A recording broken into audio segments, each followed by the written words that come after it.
Hello, everyone, and welcome to the Energized Empowered Professional Women Summit.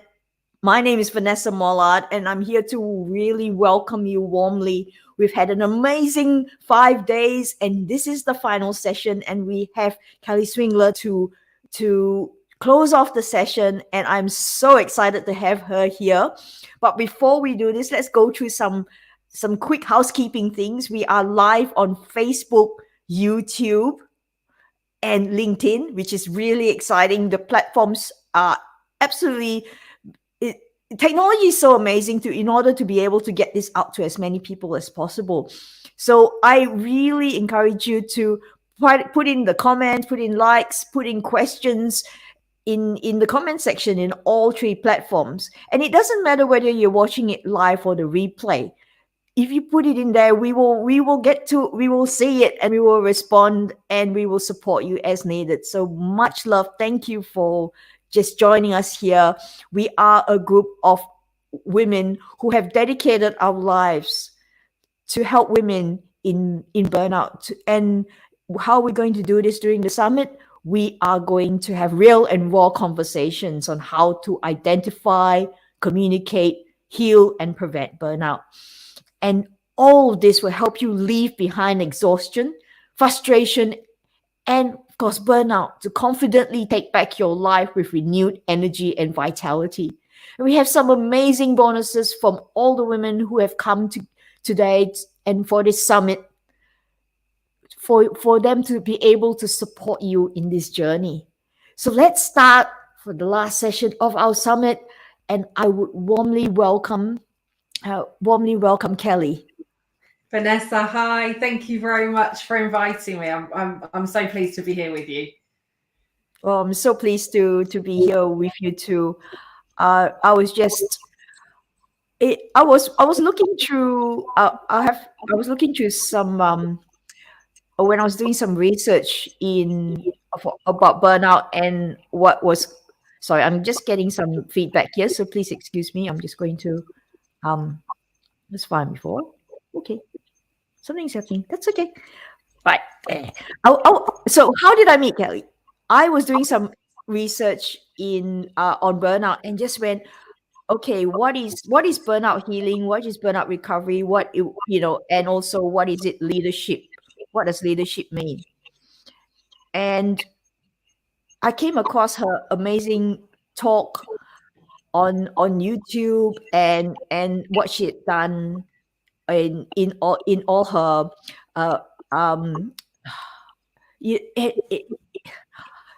in her website. There was just so much amazing resources that I ended up just asking her if she could come in and have a talk with us. Sorry, there's something wrong with my mic. I have my assistant, which is called my husband. And is that better? Yes, that's better. Yes. All right. Now I'm not distracted. I'm so sorry. I'm just going, why is it doing this? It was fine before. Okay. Anyway, let's get back to this. So I saw Kelly's talk on YouTube and I just went, no, I need to talk to her. She is absolutely the most amazing woman. Her story really gelled with me.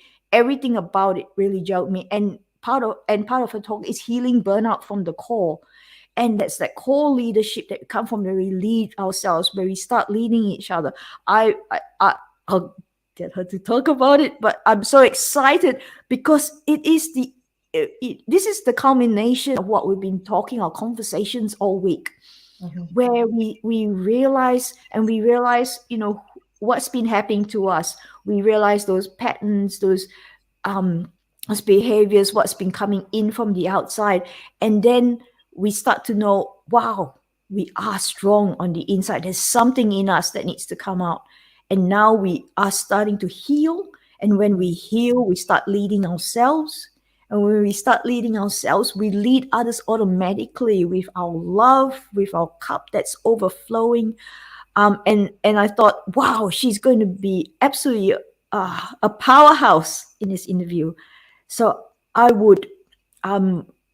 going to introduce her as Kelly Swingler, burnout prevention strategist. and coach for leaders who are done with being overworked, exhausted, and on the brink of burnout. Clients hire her to help them regain control of their busy lives and create the time, space, and energy for things that truly matter. Kelly's most recent book is titled Mind the Gap, a story of burnout, breakthrough, and beyond. And wow, thank you, Kelly, for being here. Thank you again for the invitation. I think we instantly connected over that first conversation. I think, you know, we're both doing the same thing, right? We're both on this mission to share what burnout is and to talk about the impact that it can have. Ultimately, our goal is to prevent anybody getting to the point of burnout. We've both experienced it. We know how difficult it can be. And absolutely, yes, those that are getting to the point of burnout, we want to help in their recovery, to really help them thrive, right? To live their best lives, to live as their true selves, to live from their core, to do all of that amazing stuff. So I think even just that first conversation that we had, I think there was definitely a connection there, this kind of shared purpose, shared mission. And I'm really delighted to be here. And I suppose, yeah, to be kind of closing the show. I know you've spoken to some incredible women this week, all doing amazing work in, you know, very, very different ways. I think we're all coming at it from the same purpose and for the same reason, but from very different angles. And I know a lot of the resources, tools, support, recommendations, advice, all of that great stuff that has been offered all week this week. I know it's helping people. I know it's creating an impact. So thank you to you for bringing us all together for this incredible week. Thank you for your beautiful words, and thank you for summing it all up with such heart, which is, you know, who you are, and that's why we connected so well. And I would, you know, your story really, really touched me, and I would love for you to share that story with others on your burnout and how you have personally come to help others in it. Yeah, I mean, and we both know I can talk about this for weeks, Vanessa, let alone kind of a quick snippet. So I'll go through this as quickly as I possibly can for the audience. So I still am a high performing leader, a high performing woman. I had become, according to the CIPD at the time, had become the UK's youngest HR director at 30. I had always been a high achiever. I had always been an overperformer. And whilst I proudly wore the badge of perfectionist, I hadn't realised until after my burnout that actually the three things of being a perfectionist, high performer, overachiever, whilst key strengths before burnout, had actually, in effect, contributed to my burnout in some way when I kind of really began to lose myself. And it was January 2013. I'd been in my role for a few years. I will say that on the first day of the organisation that I had started with, I was headhunted to work in this particular organisation. And on the first day, my gut instinct, my core instinct, my inner knowing was telling me to get out of this organisation. And I attributed it to first day nerves, or thinking it was, you know, just first day nerves, bit of panic, just ignore it. And yet up until that point, I had always been a very, very intuitive person. I'd always been led by my core and that inner knowing in everything that I had done. And yeah, on this first, it was like, no. And I switched it. But every single day that niggle was there, right? You have to go, you have to go, you have to go. Okay. What had happened was, and I think a lot of people that I talk to, particularly those in toxic workplaces, is that within that toxicity, we feel even more that we need to be the people to change it. We see the impact it's making on other people, and we think we need to be the ones to change it. And that's really where I got to. And I talk a lot now about the fact that, toxic workplaces really cause us to change our behaviors, to change our thoughts, to step away from our core values, right? We think that in order to fit into this toxic environment, we need to start behaving like those people. Or if you're going to treat me like this, I'm going to treat you like that. If you're going to ignore me, I'm going to do this. And I always say, I think when we talk about this kind of core-led leadership, I think what happens the further that we begin to step away from our core, the bigger the gap we leave for burnout to fill. And that is absolutely what happened to me. I thought I had to be competing with these toxic leaders in a way that I'd never competed with any of my colleagues before. I thought I needed to be modifying my behavior and all of these things. There was so much toxicity on a daily basis, but I was still also convinced that I could be the person to change this culture, particularly working in HR as the HR director.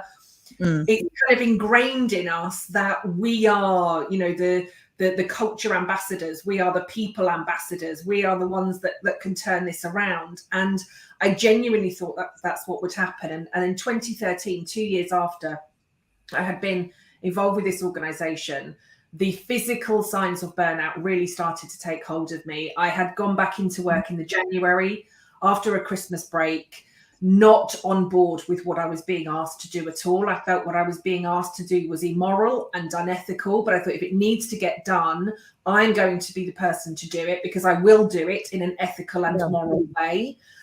And so I'd gone into work, and by the lunchtime of the Wednesday, this first week back after Christmas in January 2013, I couldn't stand up. I had crippling stomach pains and I couldn't stand up.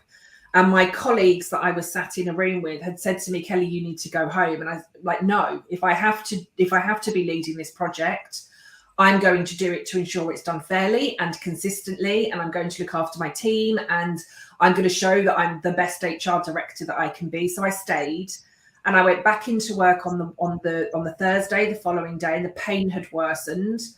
And my colleagues are still saying to me, Kelly, you need to go home. I thought, no, because I'm not letting my team down. If this is going to be done, I'm going to be the one to deliver it. And it hadn't even comprehended. There was no comprehension at all that what I was experiencing in my body was going to stop me from working. If I could get to the office and deliver the work, I was going to get to the office and deliver the work.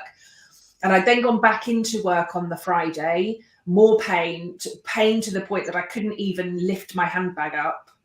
And I was commuting into London. I live in Cambridgeshire. I was commuting into London. I was commuting for 3 hours a day to get to my office, in addition to all of the work that I was doing. And it was on the train on the way home that Friday evening. The pain had become so bad. It literally felt like somebody was kind of ripping my insides out. And I'd move. I was gonna say I ran to the toilet. I couldn't run. I wasn't anywhere near that fast. I hobbled cautiously into the toilet on the train, and I hadn't realised that the pain had got me to the point of passing out until I hit my head on the sink in front of me. And anybody will know that. Bathrooms and toilets on trains are not large spaces by any stretch of the imagination. But I found myself on the floor, having hit my head on the way down.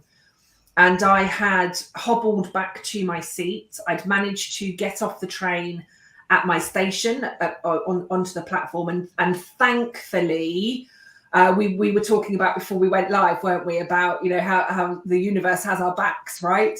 Yeah. And thankfully, a friend of mine had been on the same train as me a few carriages back, and literally came up behind me and caught me on the platform before I could kind of fall again. And her husband was coming to pick her up from the station. Wow. She quite literally almost carried me out of the station, put me into the back of her husband's car, and they drove me to the hospital. And this became a repeating cycle for 7 months. I was in this, the pain never went, but it would dull and then it would become excruciating. But at no point did I stop working. And even whilst I was being admitted to hospital, and the hospital stays were becoming more frequent and they were becoming for longer periods of time, I still did not stop working. I was working from my hospital bed. If anybody I always kind of liken it to, if anybody is a friend or a fan of the TV series Friends, there is one episode where they talk about what things would be like if any of them had taken a different route. And there is an episode of Phoebe frantically typing away on her laptop from her hospital bed, and on her mobile phone, because she's all really important, from her hospital bed.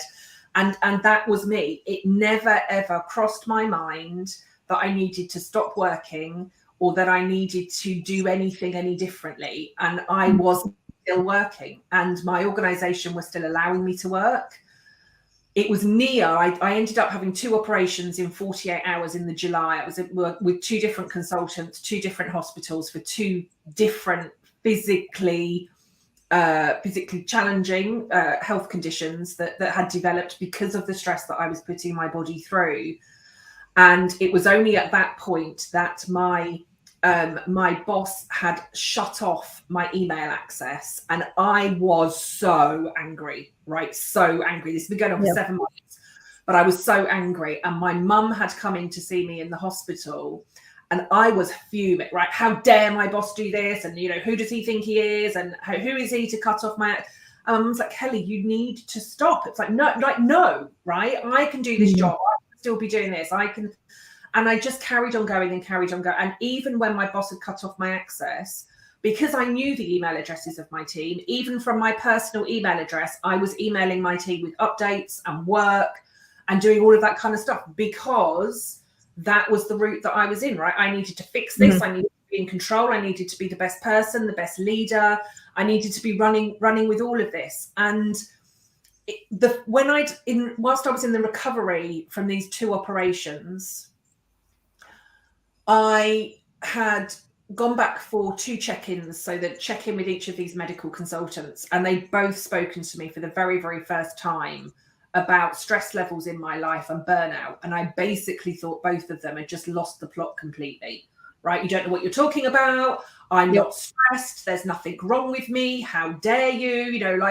Almost like, you deal with the physical stuff and I'll deal with the rest of it, right? But you don't understand my life. You don't understand my work. Like, whatever, what do you know, right? I mean, these are professionally, medically trained medical consultants. And yet I know more, right? I'm like, well, clearly you don't know what you're talking about, right? Because all of this stuff that's wrong with me has nothing to do with stress. But I'd never heard of this burnout phase before, right? This was 2013. The World Health Organization didn't even label it as a thing until 2019. I'd never heard of it, didn't understand what it was, and just thought these 2 doctors were a bit weird. But it was during my recovery, and again, I think many of us do this. If we are still able to work, we assume that there is nothing seriously wrong with us. And I think particularly since the pandemic, what I hear with a lot of clients now is, regardless of how ill they are feeling, if they have done a COVID test and it says that they're negative, they assume there's nothing wrong with them. And we seem to have forgotten that there were conditions, flus and colds and lots of other stuff. We seem to have forgotten that. It's like, now if the test says to us it's not COVID, I'm seeing people push themselves to the brink because they're still able to work. And that was me. But there was one day I'd been laying on the sofa watching kind of mind-numbingly boring TV chat shows all day as part of my recovery. And my sons had come in from school. I have twin sons. They were 12 years old at the time. And they came in from school, and I must have looked awful because I could tell by the look on their faces that there was worry and concern. And my response to them was, boys, don't worry. Mum's going to be okay soon, and I'm going to be back at work, and everything is going to be okay. And they took one look at each other, and they sat on the coffee table in front of me where I was laying on the sofa. And one of them said to me, but Mum, we don't want you to go back to work because your job is killing you. Wow. And that was my pinnacle moment.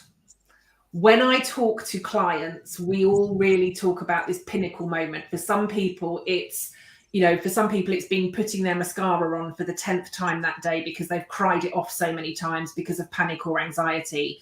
For some people, it's, reaching for another bottle of something to numb how they're feeling and realizing, I can't believe I'm doing this to myself. For some people, it's the credit card bill that comes through because they've been constantly trying to spend to make themselves feel better. And that becomes the pinnacle moment. And they realize all of these things. And that for me was my pinnacle moment.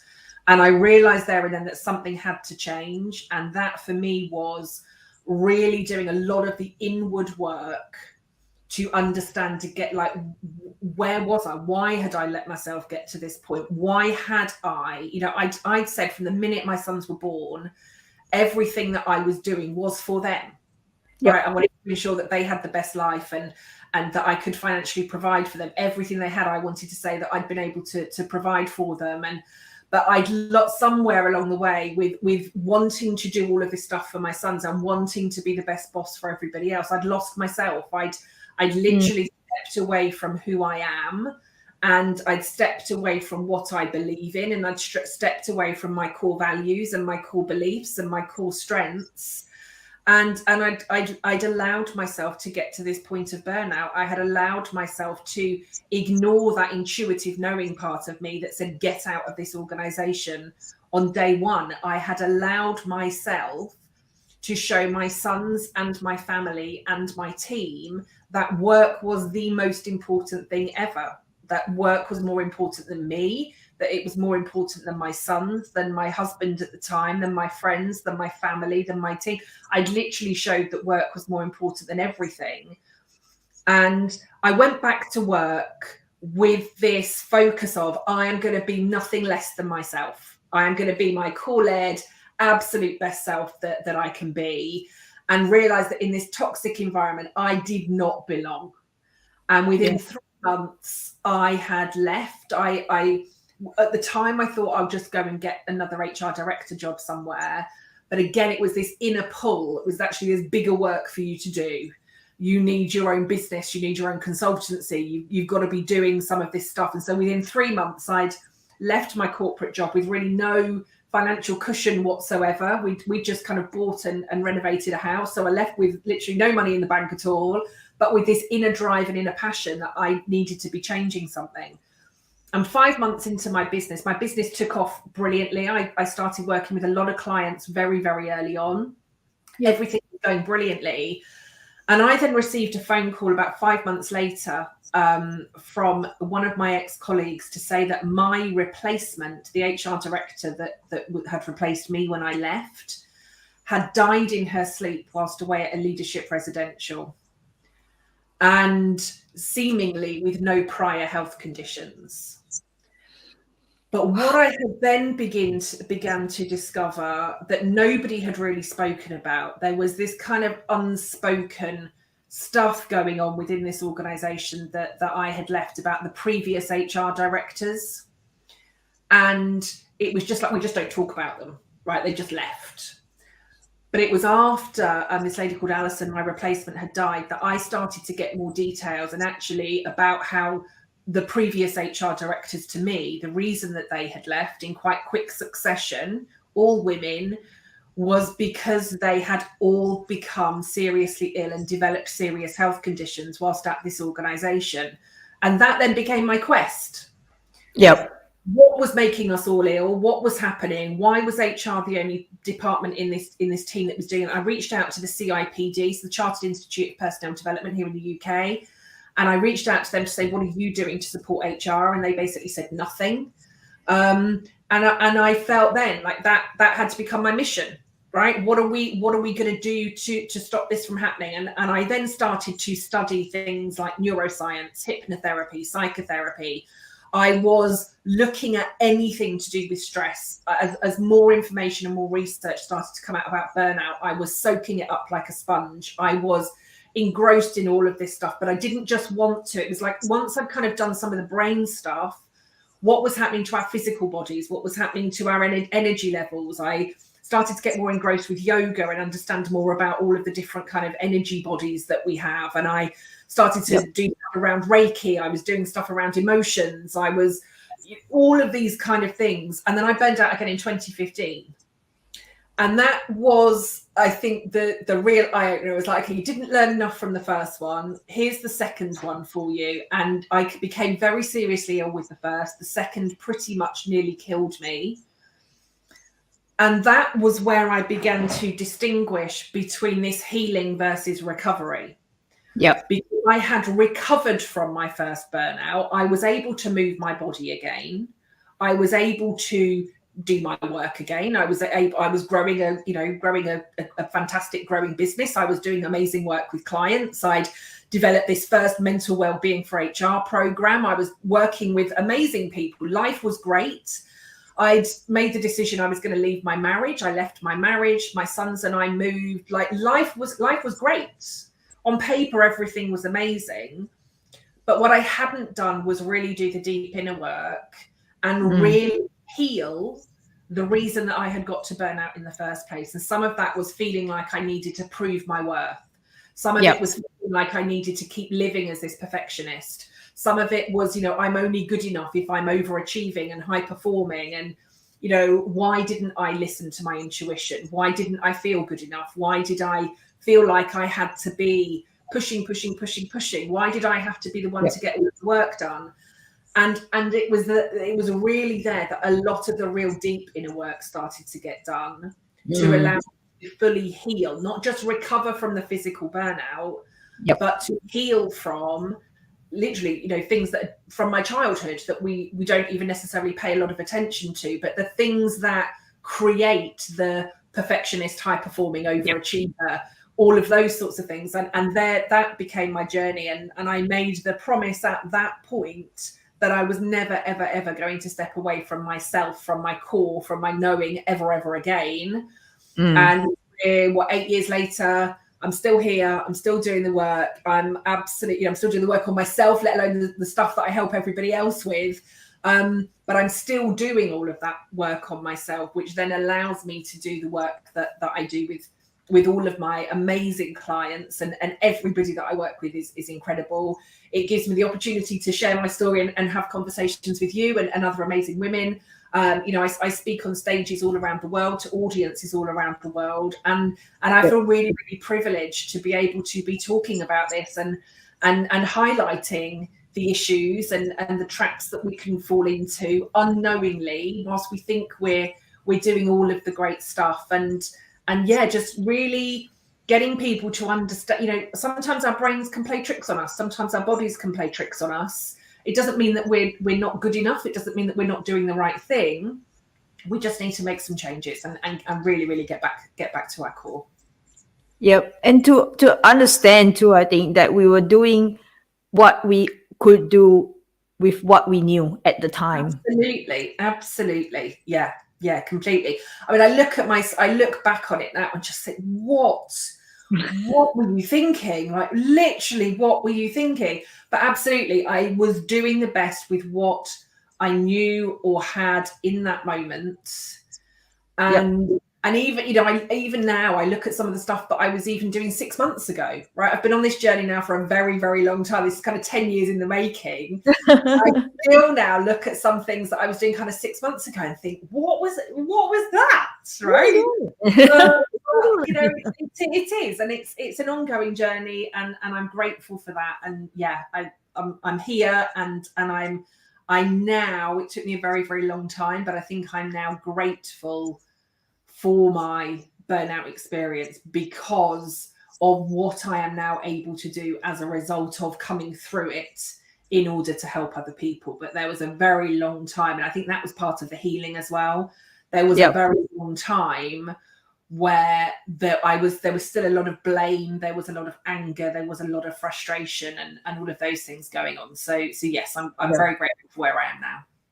Wow, this story is absolutely incredible, and this is, I just couldn't give it enough in the bio because I just didn't want to spoil the story, really, because it's an absolute phenomenal story on first recovery and then healing. And this is what Kelly's an incredible, prolific and beautiful writer on LinkedIn. Her newsletter is very, very hard hitting and also very, very caring and it just brings a whole community of people who are following her together and learning how they can recover and then heal from burnout and all the different strategies. So she's so I follow her on LinkedIn, and it's absolutely great reading for me in so many ways. This helps me as well. And also what you're talking about, and Nick Petrie on LinkedIn as well has they've done some research in their institute, and they basically said exactly mirrors your experience, where people recover from burnout. There's two layers below that, but when we're coming back to your experience, they recover from burnout and they're resilient, so they still can do stuff and they're back, and the life is functioning well and everything's going well, but there's still the triggers come in, and then suddenly they go into the second one, and second burnout. So but then they've got another level where the people have gone just like you have, where you healed and you've looked at it and you go, who am I? What are my values? What are my boundaries? What are my patterns? What is all contributing? And then choose to then move forward in that. And they are the ones that have healed. They have burnt out all this stuff that are now not serving them anymore. It used to, but now it's not. And they've moved forward as a new person, as someone. It's almost like a phoenix coming from the flames, and that's basically basically who you are now, Kelly. And now what your boundaries are, what your values are, and you work along them, and you realize you're a human being, so you're compassionate towards yourself. And knowing you've done the best that with what you know at the time. And that's fantastic. And this is why you're really passionate about burnout prevention. I've noticed in a lot of what you speak to crowds, to everybody. And why is that so important to you? I think because I know we can prevent it. That's the fundamental thing for me when it comes to prevention. I know that we can prevent it. I know we still see a lot of the statistics out there that are telling us that toxic workplaces are the number one cause of burnout. Yep. And again, the more that I've looked at that, I think that is the case, that it's still the number one, because we change so much of who we are when we are in those toxic workplaces. And I think if we could really understand, if every single leader could understand who they are at their core, then I believe that we wouldn't see toxic workplaces. We wouldn't see the awful behaviors that go on in organizations. We wouldn't see so many leaders living through fear. We wouldn't see so many leaders having power over people, or trying to have power over people rather than giving power to people. I genuinely believe if every single one of us knew who we were deeply at our core and lived from there, we could change the world of work, and there wouldn't be toxic workplaces for people to be living in fear or feeling like they have to constantly prove their worth. And even if those types of environments did still exist, we as individuals, if we understood who we were at the core, we wouldn't be staying in those organizations. I would have left that organization on day one, and maybe, hopefully, have gone to an organization that would have been a fit for me, that would have been an incredible place to work. And my life could have taken on a very, very different journey. I wouldn't be sat here now. I very much doubt that, because I don't think I would have got to the point of burnout. So again, I have to look at it from that perspective. But I am so passionate about it because I know that when we are living and leading from our core, from that inner knowing, from that real, the real core-led part of us, we do the right things, we say the right things, we're looking after people in the right way, we're not choosing the easy option, we're doing what's right, we are genuinely making a difference, we are creating better places to work, we are better people, we are more communicative, we put people over profits, we put people over performance, all of those things that happen. I think that's where my passion for the prevention comes from, because I know if all of us get really clear on who we are, we literally transform the world of work. We change ourselves, we transform the world of work. And I just think the world would be an incredible, incredible place. And that's why I'm so passionate about the prevention. Yeah, and I completely agree with you. And leading from that core, as you said, from compassion, from having a different, because profits and everything will come when people are performing optimally and not in a state of fear or stress. And I've noticed that in my laboratory, when I help to supervise people or I supervise the students, we always try to lead from the core. Even my ex supervisor, why? With compassion and and and generosity, I think, in some ways, and presence. And you can see they flourish in under those conditions, and they are excellently more productive when they're in that environment, because it's a different level. They are more creative. They tend to be more and as compared to, I can only speak for science because that's where I come from. This is my background for 25 years.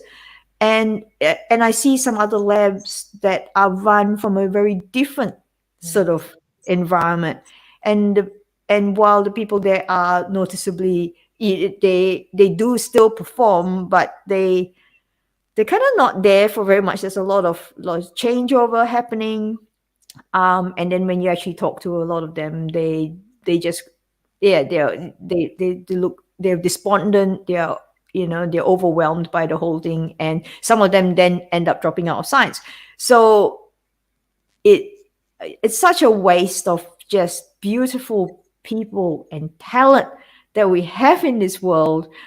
If And all we need to do is, as you said, lead from the core, lead from love, lead from compassion, lead from being a human being, really, Yeah. from our values. And so that's like the definition of, meaning leading from the core. Is there, sort of, could you expand on that as well, so that we could hear it a second time, so it's kind of like, we're gonna let that sink into us, as to what do Yeah. you mean by leading from the core? Yeah, so your core self really is your true self, whether you want to call it your authentic self or whatever it is, but it really is that it's the core, real, true self. If you were to strip back all of the layers of what you've been told that you should be doing, or how you should be living, or what we've been trained and taught and conditioned to believe, and in how that we should live, it really is stripping back all of those layers and all of those labels and all of those boxes, and getting back to you. I think genuinely who you came into this world to be. And for some people this may sound a bit too woo woo and or whatever, but I genuinely think it is who we are.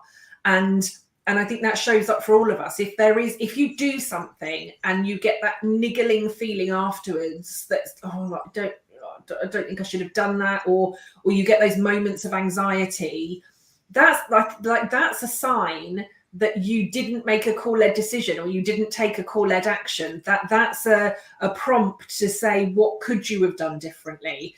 When we go against our knowing, and we do what we're told we should do, even when we know it doesn't feel right, even when we know it's the wrong thing to do, that's us stepping away from our core. When we're ignoring that intuition, that's us stepping away from our core. And so I think if ever we get that, that inner talk that says to us, Vanessa, this is what you should be doing. Kelly, this is what you should be doing. I think those shoulds feel uncomfortable. And the reason they feel uncomfortable is because it's not a call-led decision. And so I think if you can get, like, again, what are your core beliefs? What are your core values? What are your core strengths? Who are you? What are your core passions? What are your core drivers? When do you feel, again, this word may not kind of resonate with everybody, but when do you feel like you are genuinely living in alignment? When do you feel this just feels amazing? What are those moments where you feel joy or happiness or ease? They're the moments where you are living in your true core-led self. Right. Yep. It doesn't mean that they're necessarily always easy moments. They're not always easy, but you know that you are doing the right thing in the right way at the right time. And that's your core, inner knowing, true led self. Yep. And I can really relate to that doing this summit, where it wasn't it wasn't like, oh, la, la, la, this is all really much fun. Yeah, And there are times that were exceedingly awesome where, when we were discussing on how we're going to work together in this summit. So that part was fun, right? And I felt in alignment with my values, because my values was, I'm going to bring this knowledge to people so that they can heal themselves. yes. And I said, okay, that's great. And Yeah. then we got to the writing the emails. I was sending them all out, getting all the links right, and I'm going, this is not fun. And then the self-doubt all came in, but then that call came up, as you said, my values came up, and because I really had to sit with them before I did this, and just went, no, this feels good. This feels like, yes, this is what you should be doing.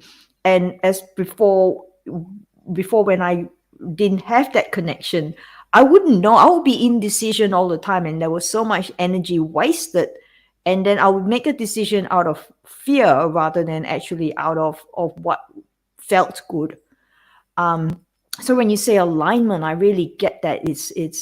It's coming back and going, oh, how does this feel? Does it feel weird, or does it feel, yes, it's difficult, but yes, I can do it. It's like bringing up a child. Yes, I'm bringing up my child. I love her, I love him, and I will bring him up in this way because it feels good, because he or she is my child.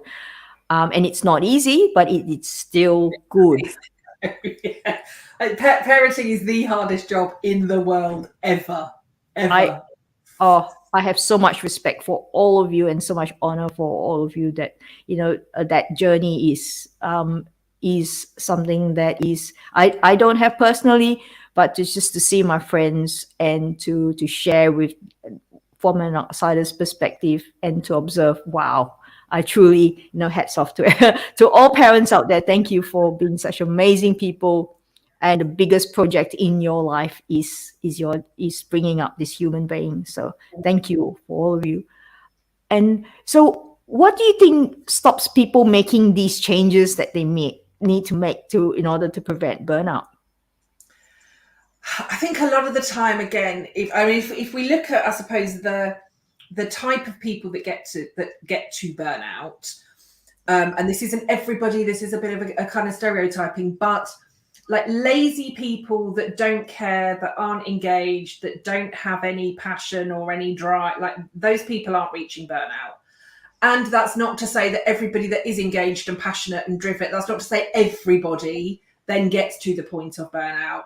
But I do think what I see more of is those of us that are perfectionists, those of us that are high performers, those of us that are overachievers, those of us actually that look outside of ourselves for validation, external validation. We want somebody else to say, Vanessa, you did a really, really great job there. And again, so we and I think, again, particularly for the women that are watching this summit, this does also happen to men as well. But I think particularly for the women, a lot of us, we're told from an early age, right, we've got to be the good girl, right? Boys can just go off and be boys.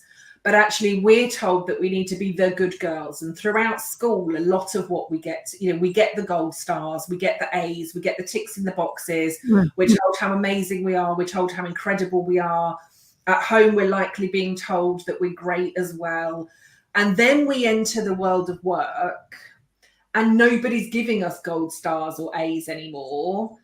And so have I done something wrong? Like, why is my boss not telling me that I've done a great job? And so we work harder, because actually, as my boss, Vanessa, I want you to tell me that I'm doing brilliantly. I want you to tell me that I've done all of those things right. And you're still not doing it. So my inner voice then, so clearly, if you're not getting the validation, you're not working hard enough. You're not doing enough. You've got to keep proving your worth and proving all of this stuff. So I then want to work extra hard because I want Vanessa to give me the gold star, right? That's what I'm really waiting for. And it's some of that. It's some of the people pleasing. It's some of the proving our worth. And if there came a point that's like, oh, I'm getting really tired. If you're still not giving me any validation and telling me that I'm doing a great job, I want to be pleasing you. I want to be pleasing the people around me. And actually, if I'm helping other people and doing all of this great stuff for other people, and somewhere along the line, somebody's saying to me, do you know what, Kelly, you did a really great job. I want more of that, right? I want that little dopamine hit that's like, wow, off we go. Like, you're amazing. I want all of those things to happen. But I think and this is why, again, I talk so much about prevention, because it's in those stages that we can begin to make the changes. Because actually what I'm doing is unrealistic. I'm pushing too hard. I don't need to be people pleasing. I need to start prioritizing myself. I need to start looking after myself. I need to start taking a step back. If we don't catch it at that point, and we then literally end up in the kind of like burnout cycle, the more stressed we get in the run to burnout, and the more, from a neuroscience and from the perspective of our brains, if our stress levels start to get to unmanageable levels, we move from the primitive part of our brain that's able to give us those, allow us to be really positive and allow us to come up with answers. We move from that intellectual part into our primitive part. And in the primitive part of our brain, this is where we've got, this is where our chemicals are produced. We've got the amygdala, so our fight, flight, freeze. We've got the patterns and behaviors that are being brought on. But really, once that fight, flight, freeze comes in, what it's telling us is there is some danger. We're on red alert. We're at that point of danger. And once we're at the point of danger, the last thing our brain is going to say to us is, do you know what, Kelly, you should really take a break, chill out, and start to look after yourself. Because it's primitive for a reason, right? The cavemen, as they were out hunting, weren't going to sit down in the middle of a field and have a picnic whilst they're surrounded by wild animals. They needed to be on red alert, ready to hunt. They would be constantly looking for danger. They'd be constantly on red alert. They'd constantly be in that fight, flight, freeze mode. They'd be protecting their tribes. They'd be protecting their communities. They'd be connecting their, looking after their villages and all of those sorts of things. And that's really, that part of our brain hasn't evolved as much. So we're still going back to those patterns. As our stress levels increase, that fight, flight, freeze response is basically saying there is danger.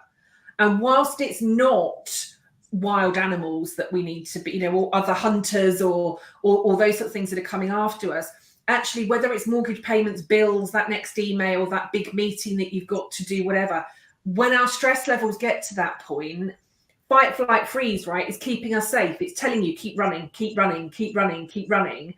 And this is where I talk about a lot that our brain can get it wrong, because our brain is not saying, Vanessa, go and grab yourself a cup of tea and for a minute. Because if you were to stop in that moment of danger, it's very likely that you might get attacked, right? That's what your brain is telling you. If you stop, you're going to get attacked.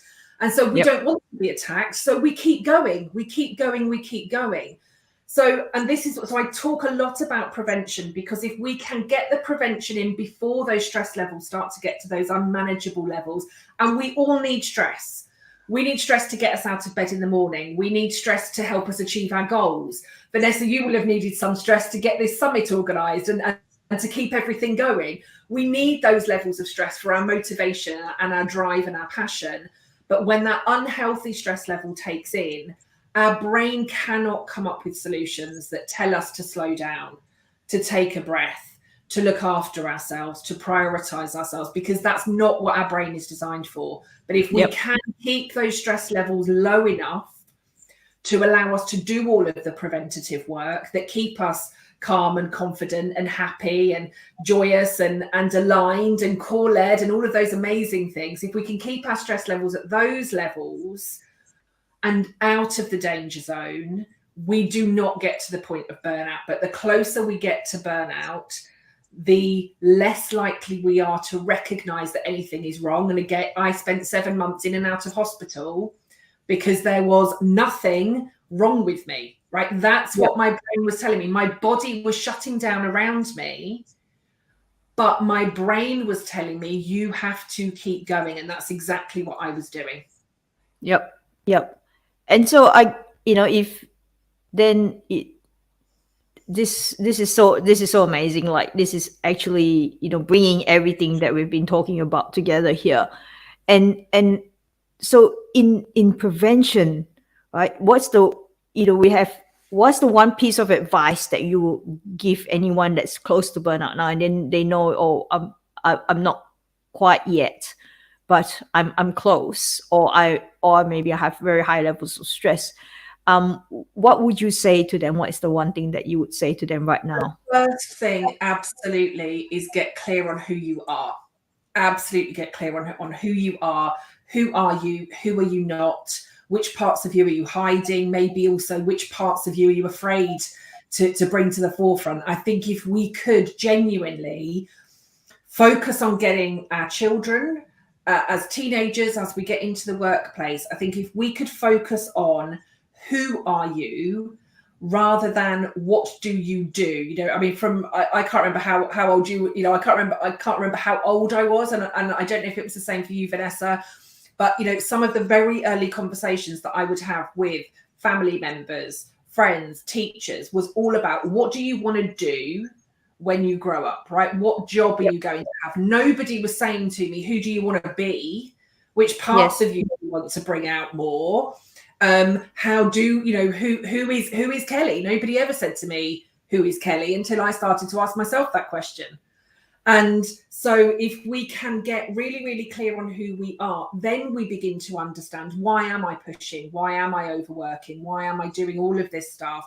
Once we then get clear on who we are, we ensure that we then create the right boundaries for ourselves, and we ensure that we take regular time for ourselves. But it all starts with, I've been joking about it for the last few months. I know Simon Sinek has been telling us for years that we need to start with why. We absolutely need to be starting with who, right? And so many of us at the moment are actually reaching the point of burnout because we're on this quest for, what's my why? What's my mission? What's my purpose? Like, forget looking outwards, look inwards, start with your who. Start with who are you? And then everything else will begin to fall into place for you. That could be your next TEDx talk. It's on my list, Vanessa. It's on my list. Oh my God, you will be so awesome after seeing all your talks. I mean, like, you'll be, oh my God. Let me know when that comes out. Let me know. I'll be there. Like, we're going to from. Fantastic. I have a beautiful question here from Angelica. And she says, so what would be a better way of bringing up girls in our society where they're still exposed to the traditional female roles everywhere? Oh, I mean, that's a difficult one, isn't it? I think we've got to, and I do think more so that I don't have girls, but I do have two nieces. And when I see years ago, I don't know if any of you remember this, but there was the Dove campaign, the Dove Real Beauty campaigns. Yep. If you haven't seen them, take a look at them. They are magical. But the Dove campaign is really talking about, and this, I suppose, talks about what we've been saying, right? Who are you at your core? That's fundamentally what the Real Beauty campaigns say. Strip off all the makeup. Don't worry about comparison. Don't worry about any of that. Just get really clear on who you are. Recognize that you are everything that you need to be. Recognize that you are beautiful inside and out without everything that needs to happen. And I think we need to be having the conversations about who you are. Because when I was growing up, literally, I only had to compare myself to my friends that I was either at school with or that I used to go and play out with. And now we have this world where I can compare myself to millions of people all around the world. And if I'm not clear on who I am, I could be looking at Vanessa's work and, I'm not quite good enough. I could be looking at all of these celebrities with these so-called perfect lives and thinking I'm not good enough. And I know now that I am enough, and I know what feels right, and I know what is good for me. I'm human. I don't get it right all of the time. I'm not perfect by any stretch of the imagination. I am human, and I do what I can on a daily basis. And I think if we can be starting to have those conversations with our daughters, nieces, granddaughters, friends, whoever it is, about that, who are you? What really matters to you? What is important to you? Who are you? What do you love? Again, starting to pick out some of these values and some of these strengths and really transforming the next generations of girls as they come into the workplace and into leadership positions and all of those sorts of things, then we really start again to change the world. But I think if we're constantly expecting all of our girls to fit into this good girl mold, and you can't show emotions, you can't speak up, you can't ask for what you want, you can't do all of this stuff, we get labeled so early on. From a very, very young age, I was labeled as very stubborn, I was labeled as very bossy. My brother was never called stubborn or bossy, ever. And I've never heard a male in the workplace or at school ever be called stubborn or bossy. They were called strong-willed, they were called hot-headed, they were called natural leaders.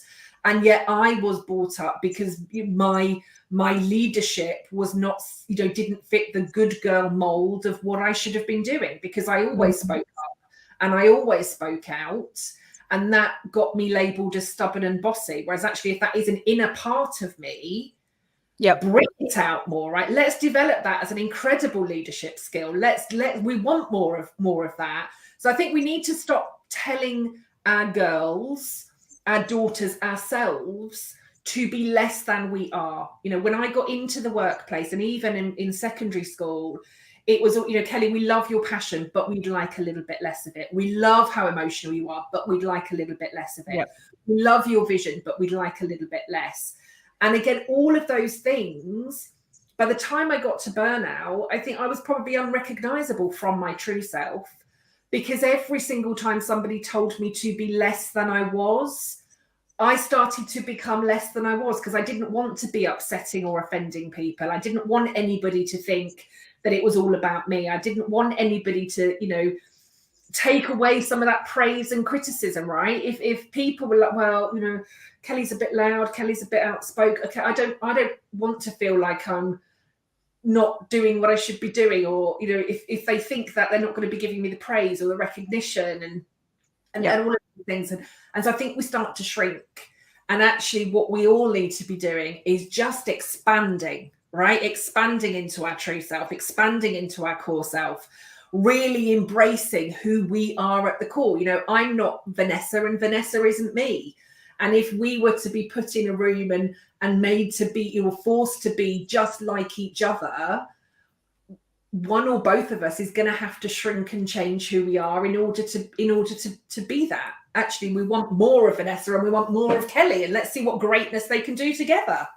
Yep. And so you're speaking on some really, I think, for me anyway, I mean, I'm not a parent, so just as my impression on what you're speaking, that we lead ourselves from the core first. So we understand who we are as a person, as a parent, as a role model, so for me, like, I don't have any kids myself, but if I am leading a youth group, for instance, if I can model in myself and do my best, by the way, it's not like we're not perfect, and they see your vulnerability, they see you challenging yourself by saying, no, these are my values, and you stick with them and you develop them yourself, I think you will automatically model that for the younger generation, regardless of who you're caring for. Absolutely. And it doesn't matter where the externals are, they know to come back to you and look at you as their role model. It's like I look at both my grandmothers actually, and my husband's grandmother. They are role models for us because they've done stuff that I'm like, hats off. And then so whenever there are times where I doubt myself, I look at them as a role model and go, how did they cope with that? How did they deal with that situation, with their vulnerability, with what society is telling them? And they say, no, bugger off, I'm just going to do it anyway.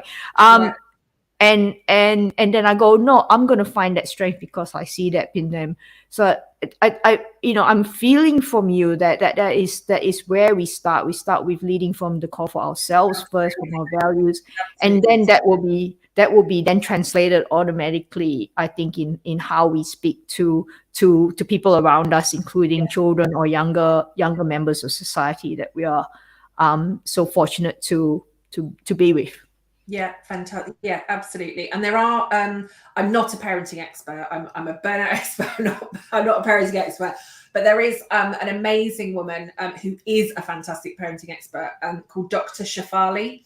If anyone's Okay. not familiar with her, she's got some incredible books.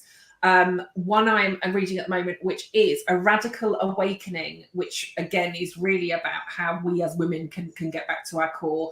But she's got two, one called the Conscious Parenting, and one, her latest one, her newest one, which is called the Parenting Map. And again, both of those, they're all saying exactly the same thing. Understand who you are at the core, get really clear on who you are, and then you can encourage, work with, support your kids in ensuring that they are living a whole and fulfilled life without the labels, the boxes, and everything else that might cause issues later down the line. Yeah, and I've definitely been there with my sons. You know, I remember the first time, I can't remember the exact comment, but there was this really profound moment when one of my sons kind of looked me in the eye and was like, and kind of said something, and I wanted to like literally strangle him, like, how dare you? But it was just pride, right? It was just full of pride, because I thought, yes, that's exactly it. You're not letting anybody else dictate this for you. You are saying, this is what I want, this is what I want to happen, and this is how I'm going to make it happen. And whilst I literally wanted to strangle him, I was like, my heart was just, because I was like, this is it, right? This is probably the proudest moment. So yes, we start to see those ripples. Oh, thank you so much, Kelly. That's been absolutely enlightening speaking to you, and just really rounding things up in so many different ways. I just love hearing your story, and you have given us a bonus, which is really exciting. And I'm going to put that up now. And this is from Kelly's website. Kelly's got quite a few resources and stuff for people as well. And this is the one that I think I've got the right one, but it's all there. Like, it's amazing. And if you like to speak to us about this masterclass just quickly, that would be great. Yeah, so it really is just a free masterclass, and it encourages, so literally, I suppose, a little bit more detail of what we've spoken about today. So these 3 ways to regain control. So firstly, starting to get really clear on who you are at the core. Secondly, understanding how you set, maintain, and communicate these boundaries for yourselves. And then thirdly, how you begin to start to shape that time out for yourself. So all of it's included in there. It's a really quick one. We've probably seen in today's section, I can talk forever about all of this. It's a short free masterclass. You can just access it, work through it in your own time, and hopefully that will start to give you some good foundations to work upon. That's fantastic. Thank you. And I will put up Kelly's contacts. So that's through her website and her LinkedIn, which is amazing. One of the thought leaders in burnout. And definitely follow her if you are on LinkedIn. She advocates a lot for this core leadership, and it's really, I just find it amazing to follow. And that she's a book addict too, like me, and a neuroscience junkie. And she's it's fantastic. She's got so much wisdom and knowledge and application in to help us along.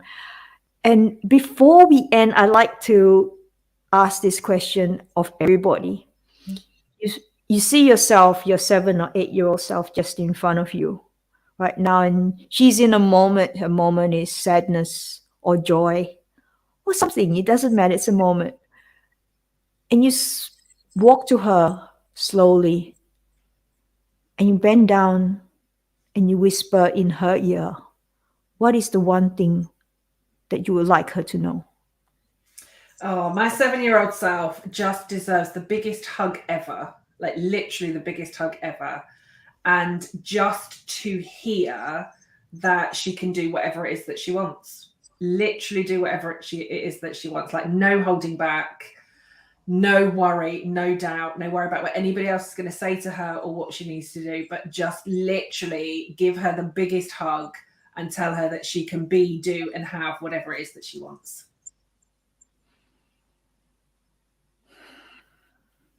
Thank you.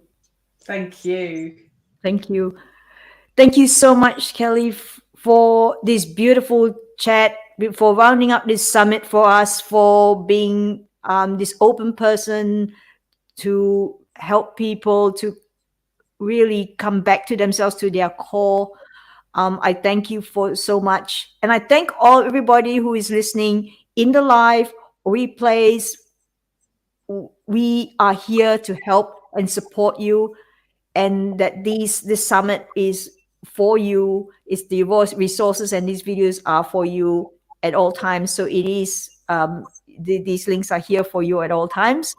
So please share this video with someone who you think needs this today to listen to, because we are here on a mission to help everybody to be that beautiful, energized, empowered professional women from their core, from their being, and no one else to tell them, no, you are not worthy, you are not doing that. No, you are that beautiful, strong woman. Thank you so much. From Vanessa, from all our speakers, much love and thank you. Thank you, Vanessa. Have an amazing day, everybody. Bye, everybody. See you, everyone.